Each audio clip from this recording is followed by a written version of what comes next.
আসসালামু আলাইকুম। নিয়ে আসলাম শয়তানি লজ্জাতুন্নেসা কিতাবটি। এই কিতাবটি অরিজিনাল চন্দন পেজের একটা কিতাব। কিতাবের পৃষ্ঠাগুলো কত মোটা এবং পুরো।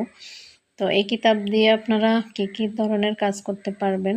সকল ধরনের বশীকরণের কাজ করতে পারবেন, কালা জাদু নষ্ট করতে পারবেন, শত্রুকে শাস্তি দিতে পারবেন, কালো জাদু থেকে নিজে বাঁচতে পারবেন, চাকরি হবার তদবির, শত্রুকে বশীকরণ করা, দোকানের ব্যবসা বৃদ্ধির উপায় পাবেন, পাগলকে ভালো করার নকশা পাবেন, ছবি দিয়ে বশীকরণ, মাত্র 7 দিনে বশীকরণ, নারী বশীকরণ, পুরুষ বশীকরণ, যে কাউকে বশীকরণ করা, বিচ্ছেদ ঘটানো, যেকোনো সম্পর্কের মধ্যে বিচ্ছেদ ঘটানো, হায়েস খুলিবার নকশা এবং যেকোনো কাজ আপনারা এই কিতাবটার মধ্যে পেয়ে যাবেন। বাড়িঘর বন্ধ করার নকশা, শরীর বন্ধ করার কবজ, বানবেদ চালানো, কলম জাগানোর মন্ত্র পেয়ে যাবেন। এটার মধ্যে দোকান বেচাকেনা বেশি হওয়ার তদবির, ইস্তেখারা করার নিয়ম, সকল কাজ পেয়ে যাবেন।